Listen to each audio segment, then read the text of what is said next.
Our speakers are Reema Gehi, who is an arts writer, researcher, and cultural facilitator. For over a decade, Reema has written on the arts and culture scene for the Mumbai Mirror, India Today, and Hindustan Times. Previously, she has worked with leading theatre groups in India and the UK, including Q Theatre Productions, National Theatre Wales, and C Venues at the Edinburgh Festival Fringe. Reema is an alumna of Cardiff University, UK, where she completed her master's with a special focus on arts journalism. Welcome, Reema. And Lina Vincent is an independent art historian and curator with over 2 decades of experience in arts management. She is committed to socially engaged practices, focusing on multidisciplinary projects that encompass arts education, printmaking, history, documentation of living traditions and folk arts in India, and environmental consciousness in the arts. Over to both of you.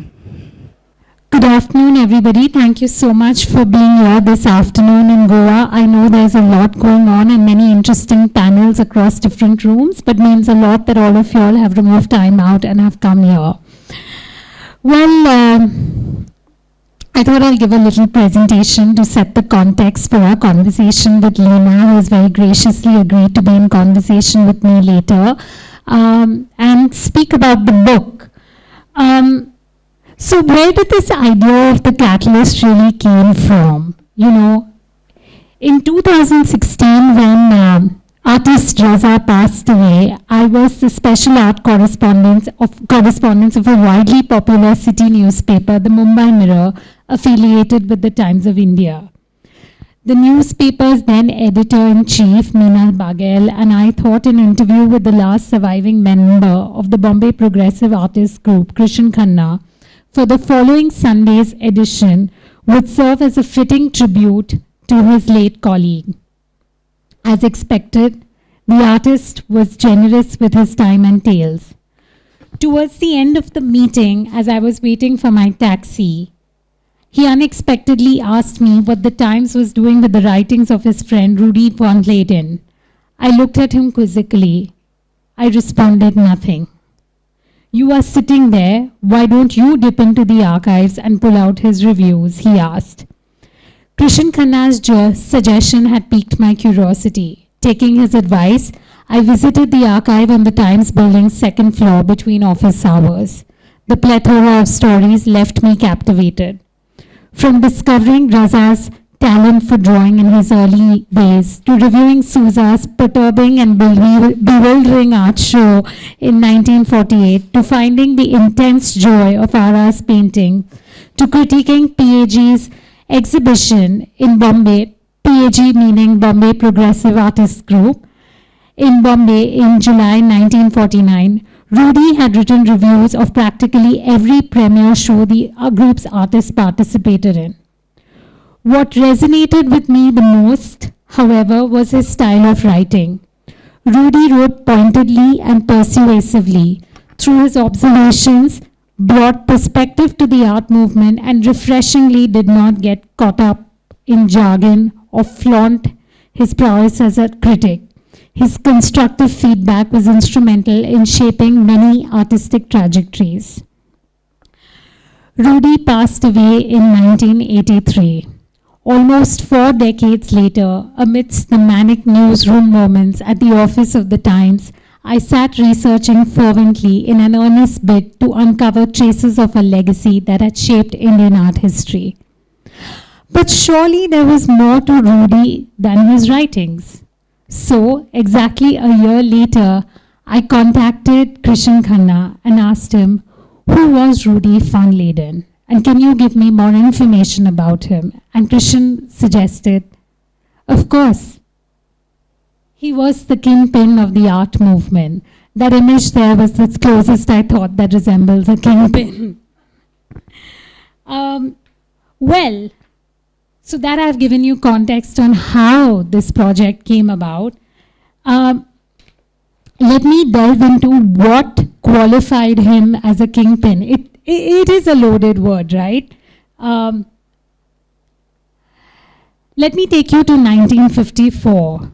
During the meeting, Krishan not only spoke of their familial bond, but also recounted the episode when Rudy fought tenaciously for the late artist Akbar Padamsee over two paintings deemed obscene.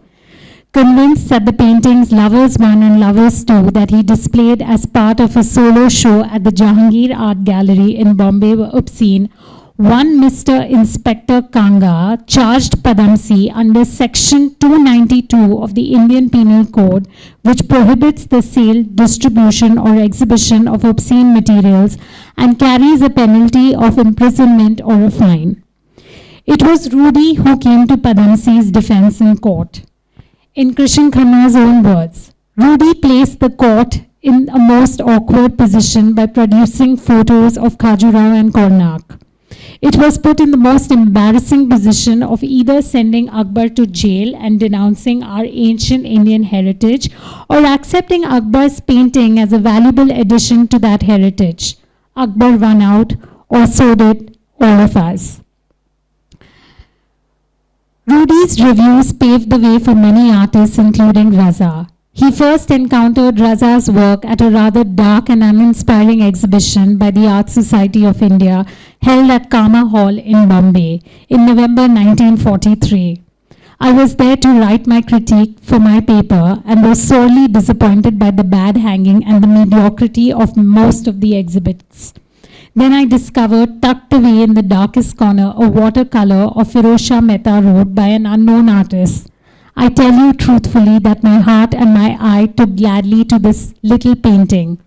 Rudy declared at the opening of Raza's first solo in Bombay in 1949.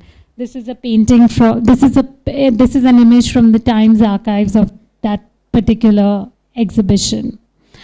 Another artist he took gladly to and was a real mentor figure to was Ara.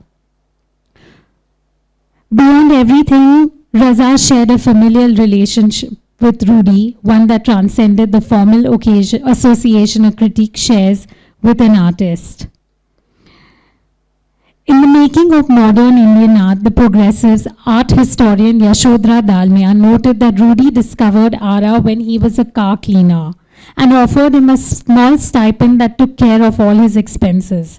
When Ara tried to return the money to Leyden after making a handsome sum of rupees 2,000, Rudy promptly refused to accept it and told Ara that he was now on his own as a painter. Rudy emerged as a silent voice of reason from the artists. Along with Rudy, two other expatriates helped in shaping Indian modern art. That's Langhammer and Schletzinger, both of who escaped the Second World War and made Bombay their home. Langhammer, a fine painter, became the art director with the Times of India, and Schletzinger, who owned a pharmaceutical company, became one of the biggest patrons of the progressive group. But let me give you a little backstory on why Bombay. And what made Rudy choose Bombay over other parts of the world? Here's a little flashback. Barely 25 then, Rudy had completed his PhD thesis in geology. Rudy's father, Victor von Leyden, was a Christian. Though a baptized Christian himself, Rudy's mother, Louise von Leyden, came from a Jewish ancestry.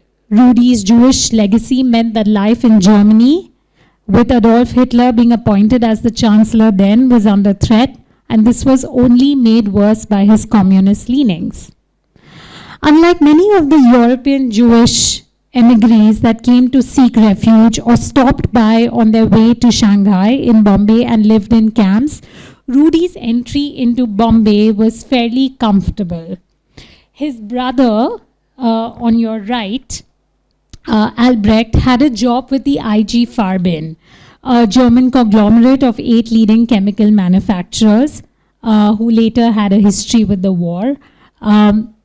Bombay then, under the British regime, was considered a safe space. An amateur artist, Rudy, started to make his use. This is a Christmas greeting card he sent his mum in 1933, talking about his life in Bombay and India then. An amateur artist, Rudy had expressed his desire an amateur artist, Rudy started to make use of his talent for drawing and began designing advertisements, posters, invitation cards, and menus for friends. Encouraged by these initial successes and some monetary help from his friends, Rudy helped set up an advertising studio almost a year into arrival in Bombay. That's one of the posters he created there.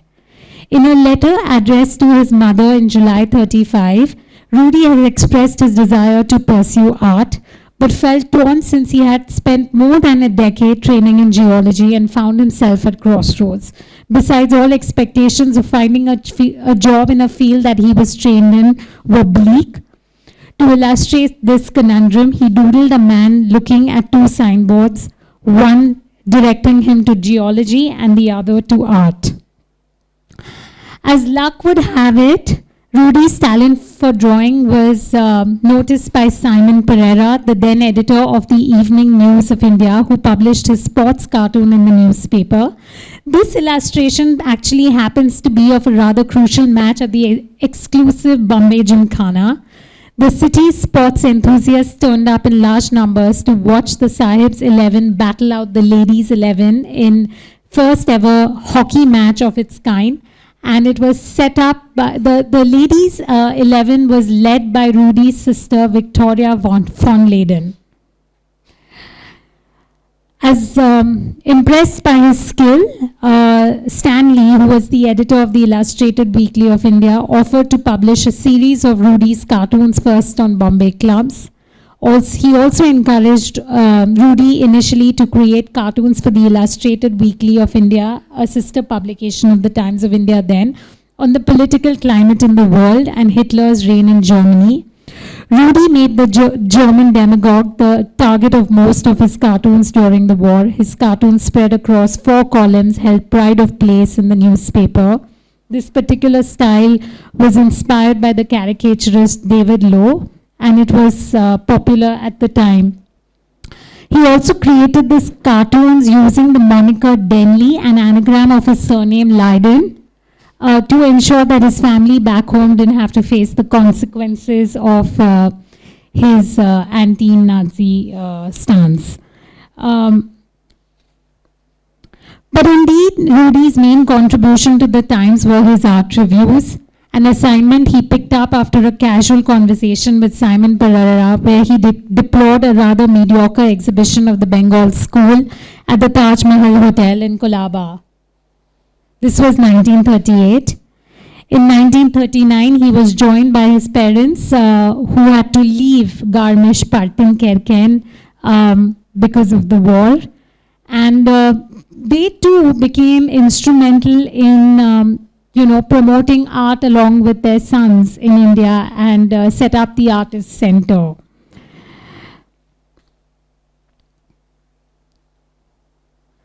According to Rudy, art in those days either meant the pretentiousness of the Bengal School or the JJ School of Art, which was carrying on the tradition of provincial British art.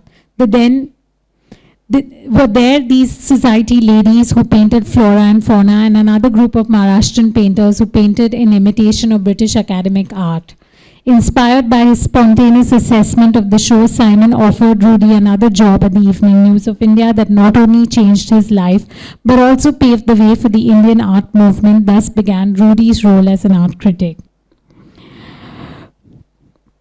Rudy, as he is fondly known in the art world, was an amateur cartoonist and artist too, but today is best known as the torchbearer of art criticism in India. In the words of art historian Yashodhara Dalmia, the position of centrality that Rudolf von Leyden occupied in the Indian art scene for over 3 decades remains unmatched to this day. Not only will he be remembered for his forthright and insightful criticism, but also for ably steering the course of Indian art towards modernist directions.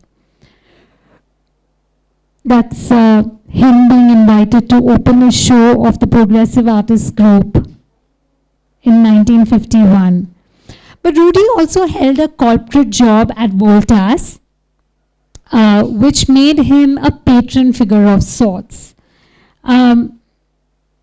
Rudy joined Voltas in 1944 as a publicity manager. In addition, he led the foundation and designed the method of growth for over the two service departments, marketing and economic services, and publicity and public relations, which have proved to be essential tools in the marketing activities of Voltas. His dynamic corporate role enabled him to sponsor artists and their work. When Rudy left India in 1968, it was decided that all the artists who knew him should gift him a self-portrait, a gesture that symbolized how he helped them see themselves. These are some of the self-portraits. That's by Ara, that's Gaitonde, Raza, Raiba, Prafulla Joshi, who later became Dhanukar. And this particular quote really struck. I like the country and its people from the word go, but I now realize that my initial attitudes were very Sahib, and that friendships begin when the Sahib disappears. After he left Bombay, he took off to Vienna, first to Paris to follow his second wife. That's another story. And then later went to Vienna because he was short with the task of setting up a pharmaceutical and chemical company, Merck, Sharp and Daub, which took him to Vienna. As Rudy settled into his new life away from busy Bombay, he embraced the tranquil charm of the Austrian city. Rudy's favorite haunt was the, forgive my pronunciation, Kunsthistorische Museum.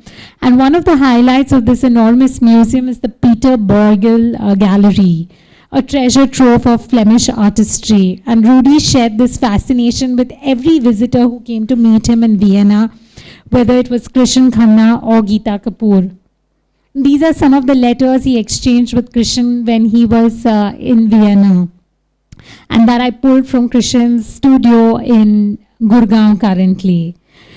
Whenever Rudy thought of India, he thought of Krishan and a happy past. Both Krishan Khanna and Rudy were prolific letter writers. To this day, Krishan Khanna has neatly preserved these handwritten letters at his studio in Gurgaon, a testament to friendship that still lives on in his heart. He enjoyed Rudy's enthusiasm even if sometimes he didn't fully comprehend it, like the one on Ganjifa cards.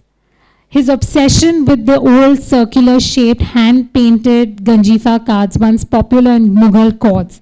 What Krishan Khanna had initially dismissed as a stupid hobby turned to admiration after hearing Rudy's scholarly presentation on the subject. In fact, before his passing on 25th March 1983, Rudy was immersed in writing the final chapters of a book on Ganjifa cards. Life, according to Rudy, was in doing. A young German geologist arriving in India under unexpected circumstances quickly shifts his career path and discovers his true passion for art. He then transitions to a dynamic corporate role, eventually emerging as a prominent expert on ancient Indian playing cards. Rudy's legacy has stood the test of time through the lives he managed to touch and the artistic careers he helped to shape. Perhaps the most fitting summary of Rudy's life journey can be found in his own words. In a letter addressed to Krishan Khanna, Rudy shared, "My days as an art critic of the Times of India were really the most important for me in all my life in India. Not only because of the friendships I made, which lasted a lifetime, but because I had to come to terms with myself in my attitudes and opinions and in my endeavor to cut out the cackle. When words begin to count not in numbers and in great sound, but in meaning, then you know you have got somewhere. And I hope I have managed to cut out the cackle and got somewhere with this book." Thank you. Lina, may I please invite you now?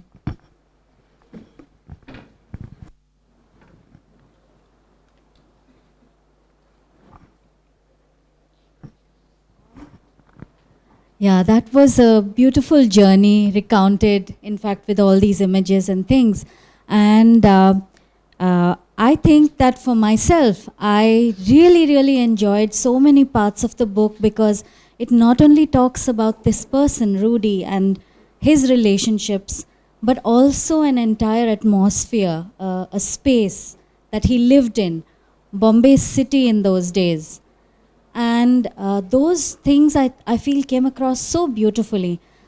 In this whole thing of cutting out the cackle, I am remembering what Shanta Gokhale ji, in fact, recounted in her keynote address.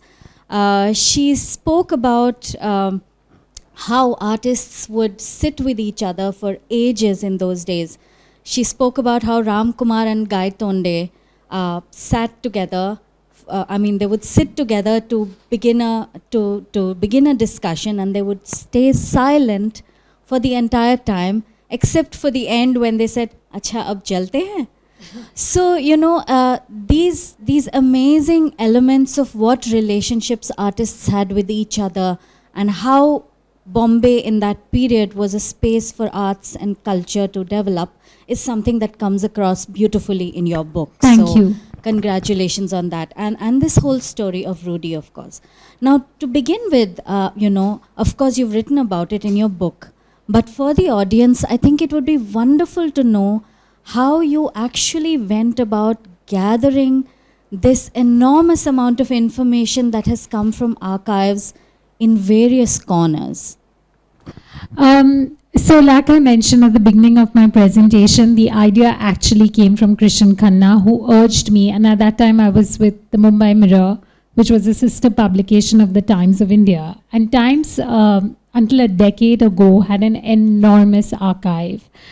And he encouraged me to dip into the archives and dig out Rudy's writings, and felt that a book on Rudy's writings would really encapsulate Bombay's artistic history. But what struck me about that was his writing and the style of his writing, which was so accessible. And to me, somewhere was reassuring in a way. That art writing can also be accessible, it can also be bereft of jargon, and it can also be more open rather than a sort of gatekeeping that sometimes happens. It was a mere but until then Rudy was a mythical figure. It was finding his family that actually was an important moment for me in this journey.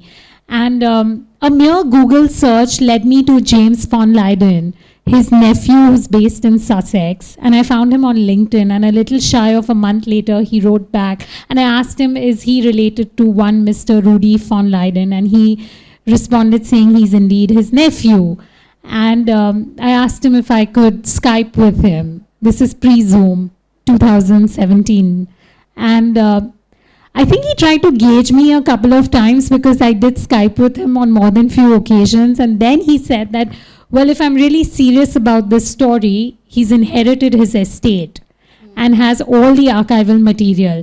And it's amazing how in the western part of the world, they're so good with documenting their family histories. So I had access to his letters, albums, diary notes, correspondence that would not mean something, but eventually when you go through them, you actually find so many hidden connections of Bombay which are beyond art. I mean, there was a play that Voltas had staged for him when he was leaving. And when I was reading that, the script, I saw names of Alkazi and Padamsi. So, and then that's when there was a light bulb moment that this was a man who was more than interested, and there were correspondence from the Bhulabhai Desai Institute. There were correspondence between him and Gieve Patel, inviting him to read his latest poem for a gathering he's hosting at his home at Nepean Road.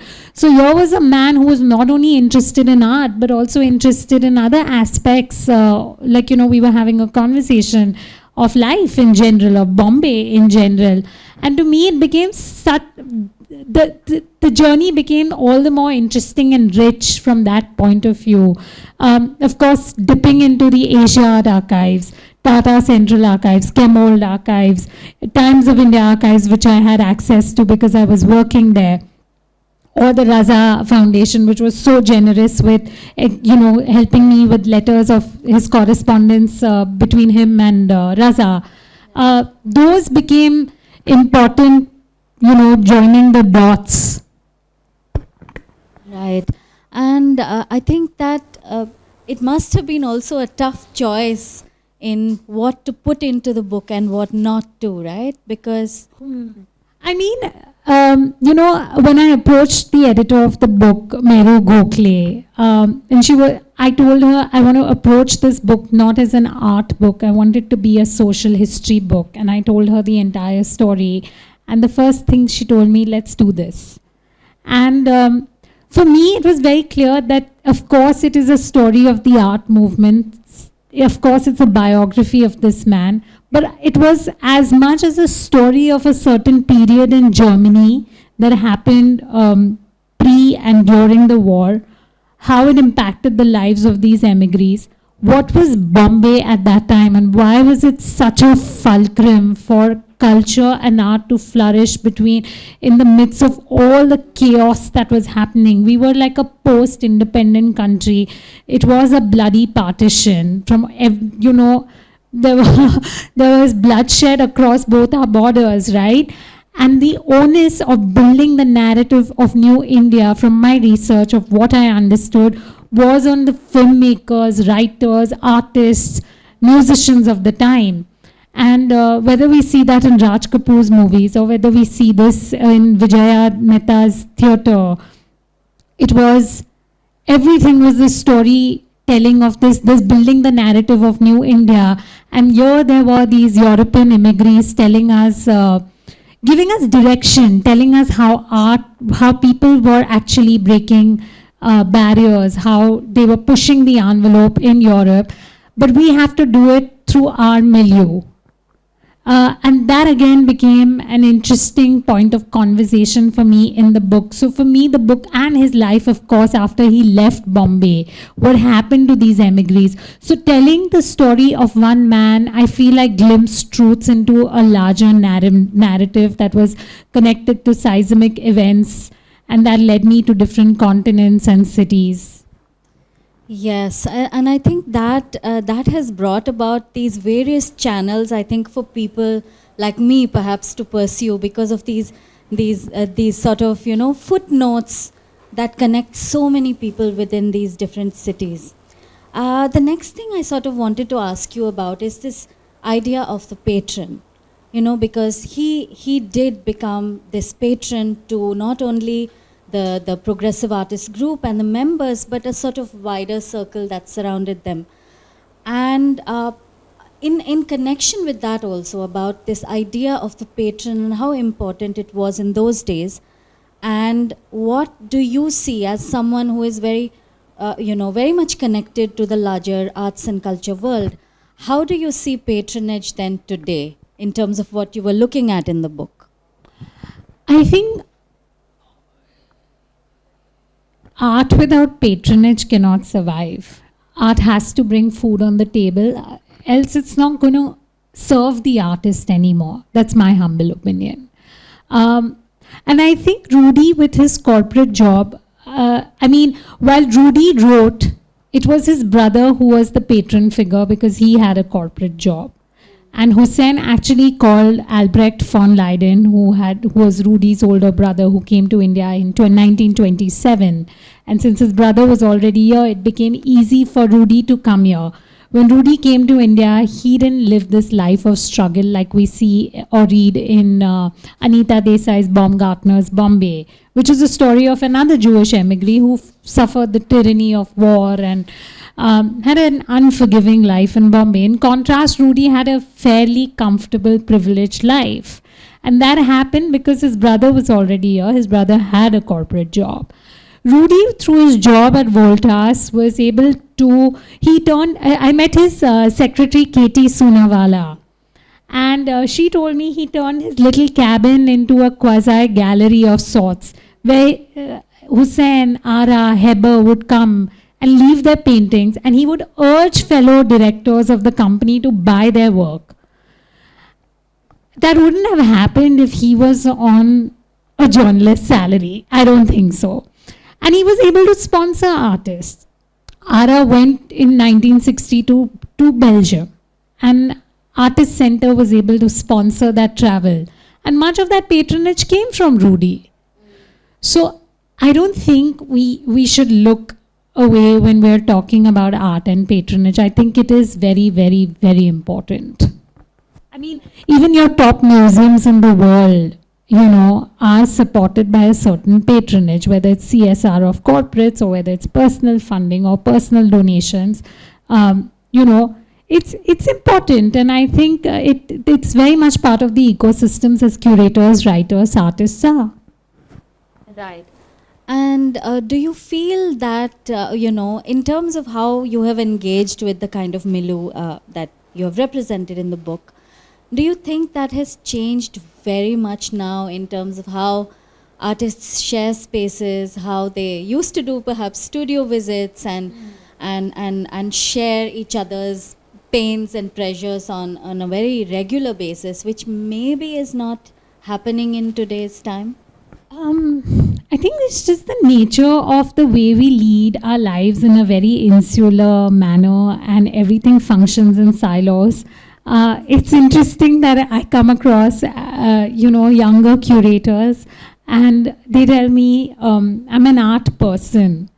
And I'm like, what does that even mean? Does that mean you're not interested in theater? Does that mean you're not interested in music? Does that mean you're not interested in literature? And I think there are a couple of pages that I've devoted to the Bhulabhai Desai Institute, which was such an important space where, I had the privilege of meeting Vijaya Mehta in connection with this book. And she told me there was Kishori Amorkar, there was Guy Tonde, there was Alkazi.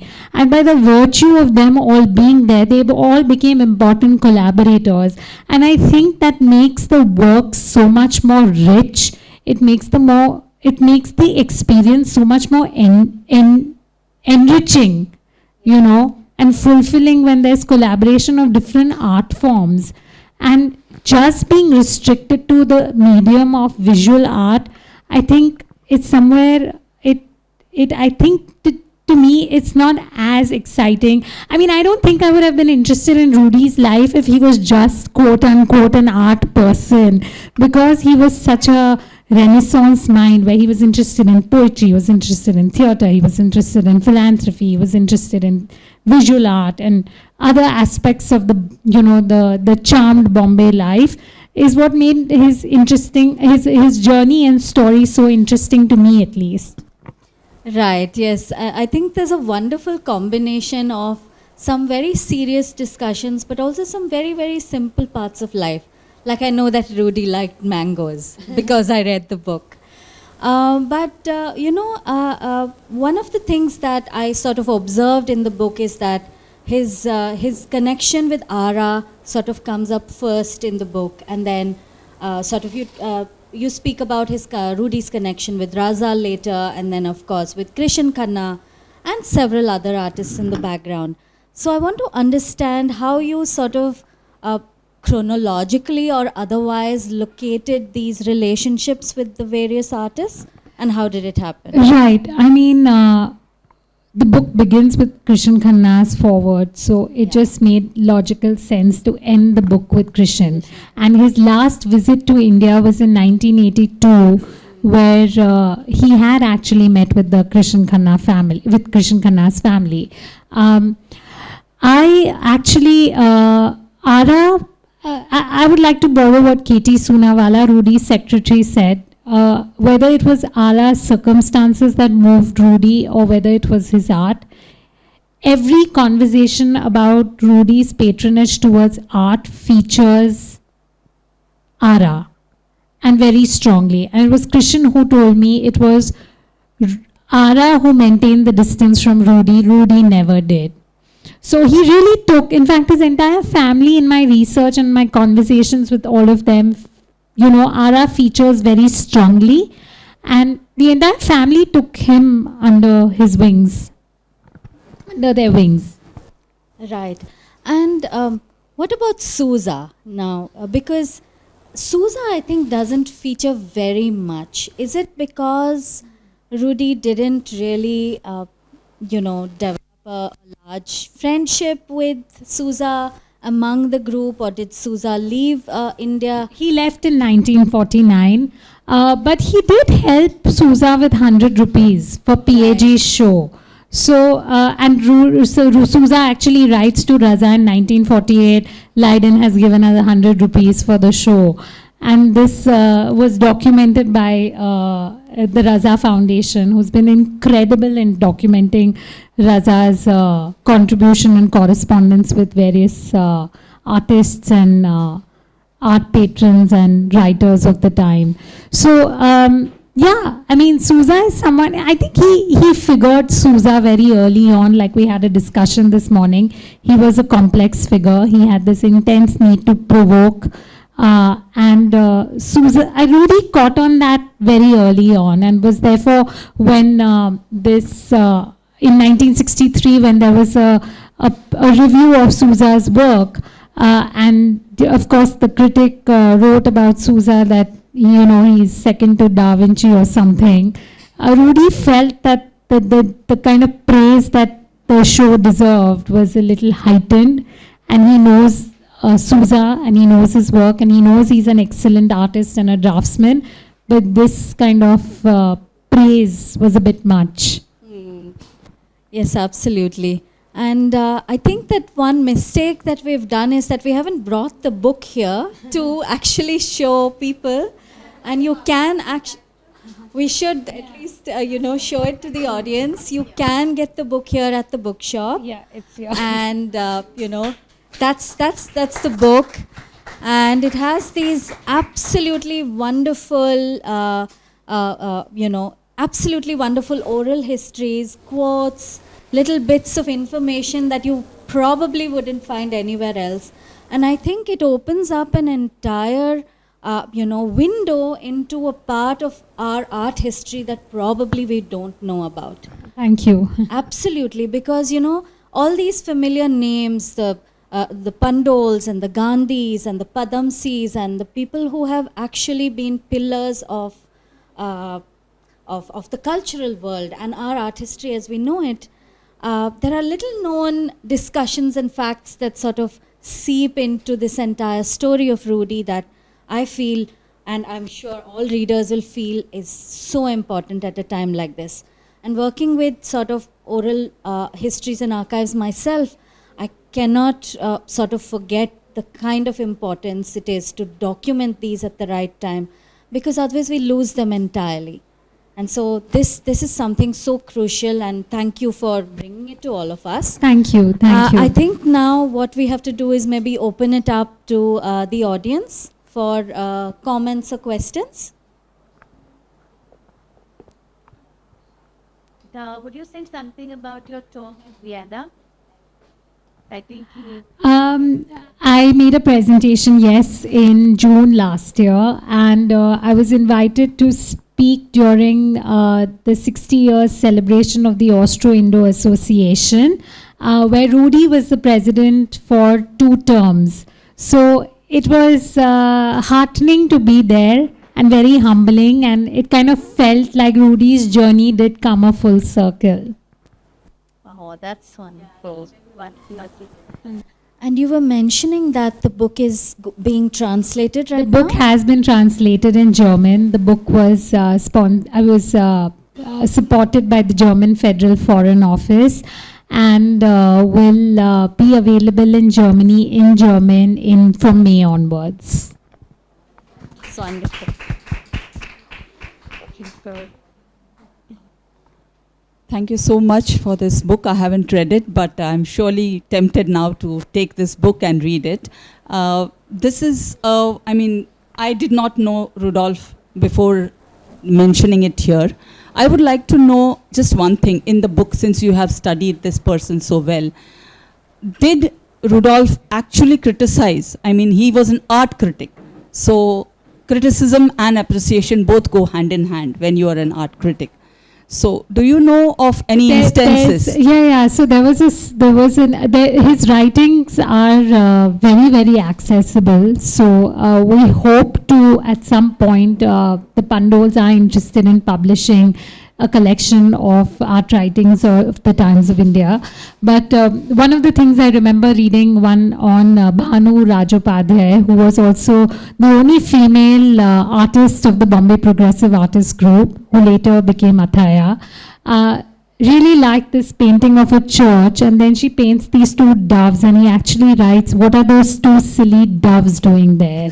Like, so yeah, or whether it was being in correspondence with the critic of the art of the Times of India and saying this sort of praise that Sousa's work or show, for instance, is a bit much. Comparison, you mean to say? The comparison. So there was, he had a critical eye, but he stayed objective to the art. Like Krishan Khanna did point that out. Unfortunately, it's true. Much of art writing has become about the writer and not staying objective to the art. But I do see that Rudy was able to stay objective to the art and artist. Thank you so much. When you just mentioned Bhanu, are you mentioning Bhanu Athaya, the Bhanu Oscar Athaya, award, she used the to be, Oscar award winner? Yeah. Oh my God. She was she was an artist. She started Thank her career you. at JJ School of Art. Wow. Thank you so much. Think we're I out. sort of still want to ask another question. We were talking earlier about this notion of privilege, right? I mean, Rudy did come from a privileged background, and he was able to access all this because of that position. So, so how much of that sort of, affected the way he was looking at the art itself? I think I'd like to borrow a line from Jerry Pinto's book, The Citizen Gallery, and I mentioned this to Shireen Gandhi as well. It's a beautiful book on the Gandhi family, Keiko and Khorshid, the first gallerists of Bombay, one of the first gallerists of Bombay, where he writes this line, and it's struck, where privilege can be a bridge or a barricade. And I think Rudy, like the Gandhis, was that bridge. I had this quote. Sure.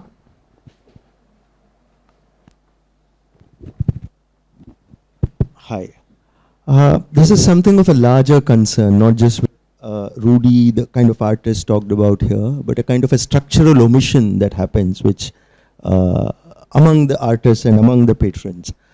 See, when all this was happening, there's some big figure in Bombay called Baba Saheb Ambedkar. He dies, Dalit Panther comes, and we need Vikrant Bise today to sit and do all this. It's remarkable how a whole set of generation called progressives and patrons who saw themselves as bridges and not barricades. And if you think of patronage, and today these artists who, I'll just finish the point. So for me, it is remarkable, and I admire all these artists, whether it's in music, you're talking about Kishori Amonkar or Kumar Gandharv. They all were too. There was a whole generation of Nehruvians or Gandhians or whatever you want to call them. And they were progressives, they were Marxists, there were all kinds of wonderful artists. And yet they could not look at Dalit houses burning in Marathwada. They didn't bring it into their art. It is quite remarkable. Sure. Yeah. So there is a whole chapter dedicated to KHRA. Many of the critics and curators will say, oh, Ara's art is not political enough. But I think he was the son of a bus driver. He was a Dalit artist. There is a whole passage in the book where a head waiter of Bombay Gym refused to serve Ara food because of his background. And there was a European lady who actually snatched the food and said, well, he's my guest, and if you will not serve him, I will. In contrast, Ara was the only artist, and I mentioned this in a book, who was invited to Rudy's house for a Christmas lunch. Ara's life was political. For him, he didn't break any boundaries or didn't make any noise about his background. But what he did in the simple act of following that dream and that patronage that followed from Leyden and the entire family was greatly moving for me. To me, Another example is striking to the point. There is about evidence. I'm not quoting. I'm talking about a structure of omission, which cannot be pure, like 1 or 2 examples. I'm talking about a larger actions in art. Sure, sure. I hear you. I hear you. I hear you. I'm so sorry. We'll have Yes, to wrap I up think we now. can. I am available here. I'm here until evening, so very happy to take on questions, comments, constructive feedback, and honest opinions. So yes, I'm here. Thank you. Reema, thank you so much.